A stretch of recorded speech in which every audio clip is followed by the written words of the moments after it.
Maybe he has an evil twin. Conversion of property, forgery, vehicular homicide. Oh, you killed somebody. Some friends with benefits let the rent kill the romance. Small business consultant Tana Baxter is suing her ex-boyfriend for rent and eviction fees. Defendant Mark Graham says she should have dealt with the lease earlier. Now, here's Judge Joe Brown. Let's see, Ms. Baxter, you're suing Mr. Graham, whom you characterize as your ex-boyfriend, for $2,692. Right. You first. The defendant, Mark, and I have been friends for about 9 years. We dated for about 2 to 3 years, but things didn't work out, but we've always remained friends. Back in 2007, he wanted to move out into an apartment. Back then, he had bad credit, so I signed for a lease back in 2007 for him. Then he handled all of his responsibilities. He paid his rent in full for the duration of the year. Everything went smooth. He moved out with a girlfriend. In 2009, May of 2009, he and his girlfriend were having problems, and he decided he wanted to move out, so he asked if he could stay with me for just a few months until he got himself together, got on his feet. So I agreed, didn't ask for anything at all. He stayed on my couch for about a month and a half. At the end of June, he decided he found himself an apartment and asked if I would sign the lease for him again.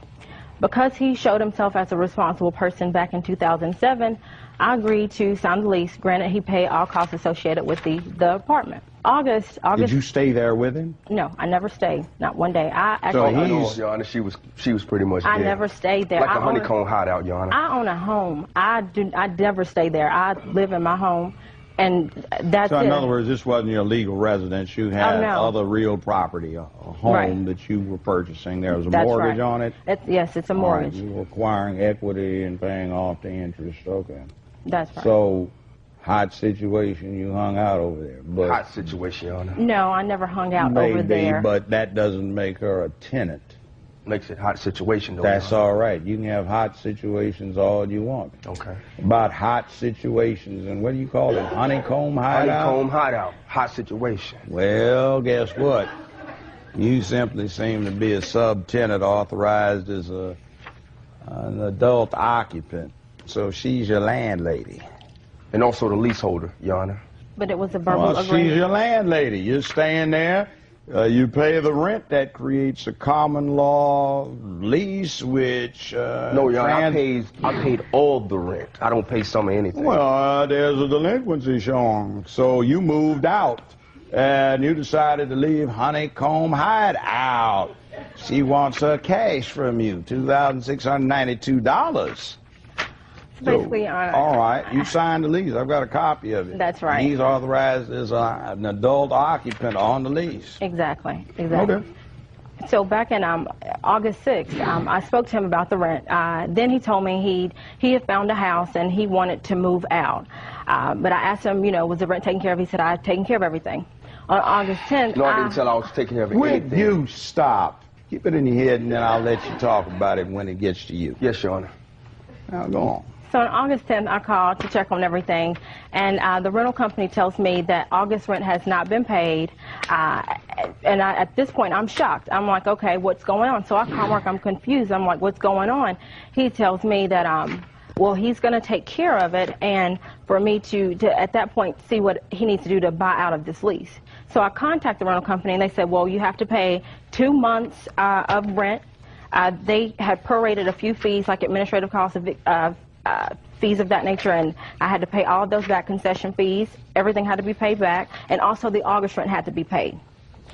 So at this point, I'm asking Mark, you need to pay this money that's owed if you want to buy the lease, because at the time he told me he was going to keep both his house and the apartment. And so that's basically it. I feel he does owe the money. I never paid $1 towards this apartment or anything regarding the apartment. I never paid anything. He paid the deposit. He paid the first month's rent. No, but they're coming after you because you took it out. That's right, and I do take my credit very seriously. So in order for my credit to remain in great standing, I had to take care of that. But he does owe me for that because that was his. So you're seeking how much? I just want to give you everything. It's $522.92 for the August rent, $2,169 for the break of the lease. And that included the eviction fees. Have you done that yet, or are you seeking that so you No, can I've paid everything, and I have the receipts here. You've broken the lease? Yes, everything's taken care of. Let us go now to the defendant. Now, young man, you have the floor. Okay. First off, you know, I was never sleeping on the couch, Your Honor.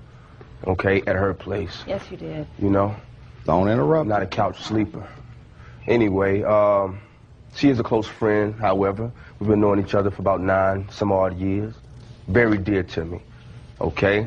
And always been... I'd hate to be one of your enemies and be I would subject too, to your I definitely would too. But as I was saying, very dear friend to me, and I've always been a responsible individual. She knows that. That's why. Yes. Yes, sir. Reason why I couldn't get the apartment is because I'm a convicted felon. Yes, you have an okay, interesting and rap the whole sheet world I'm knows looking that. at I do here. have a rap sheet. It's my past. But anyway, Your Honor, she signs the lease. About 3 weeks on out, I found a 3-bedroom house. You know, more room. I got the house. 3 weeks into this lease, I figured, you know, we can end this lease. Okay, she procrastinated a little bit. Wait. It's her fault. In a sense, Your Honor. Yes.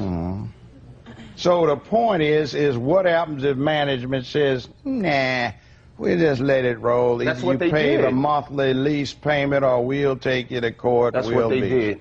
That's exactly what they did, and I warned her of that, Your Honor. Well, but she didn't listen. Well, I think she had affection for you and she's trying to help you out. So after doing that, you decide to say, or what you're actually saying is, why was she stupid enough to trust unreliable, trifling me? No, not at all, Your Honor. That's never been the case, nor is that the case now. Okay, at the time, due to the rent, when she didn't go, she procrastinated to go. She demanded $585 out my wallet. And at the time of this recession, it's kind of hard. We have ups and downs. And at the time she's demanding of this money, I did not. But it's hard on everybody. Yes, exactly, sir. So I told her, worst case scenario, we go to court.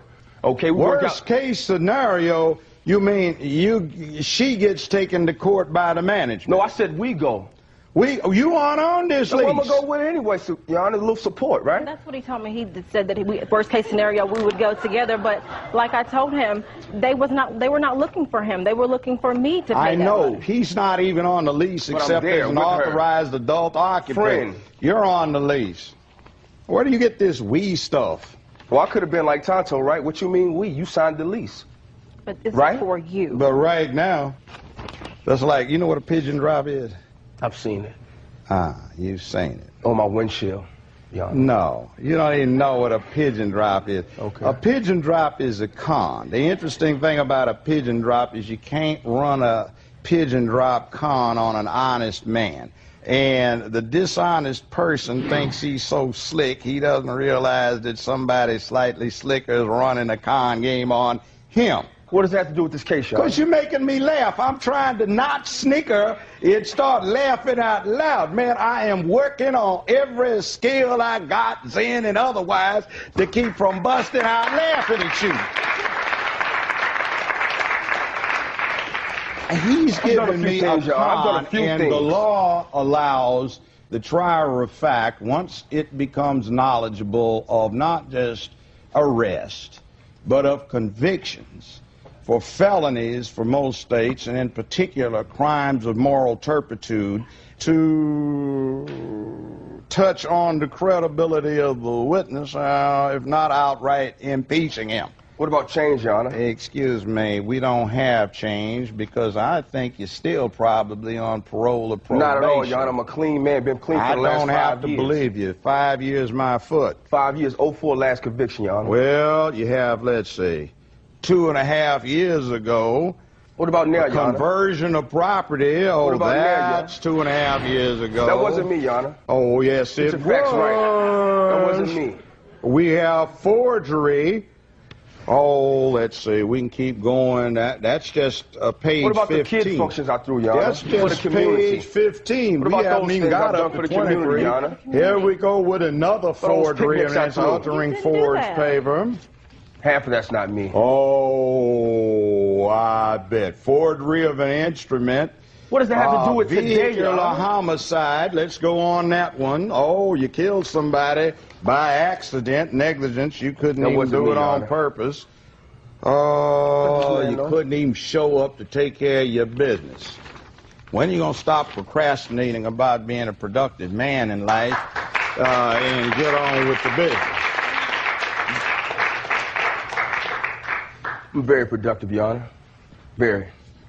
I'm the cream of the crop. She had a J.O.B. You'll do better. So anyway, bottom line of this, $26.92, and there's another $181 in interest you didn't put on top of this. So thank you, Judge. Man, you can do a lot better. Actually bought all that stuff she got on, Your Honor. I did, with my hard-earned money.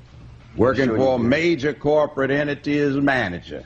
Done deal. So bottom line is $2,873 in your court costs. Do better next time. Thank you. This courtroom is now in recess. What was once a hot situation turned into a hot mess for the plaintiff anyway. She was stuck when the defendant wanted to move on to a bigger and better place. The judge says it was the defendant's job to make it clean. Well, y'all, this has been another great episode.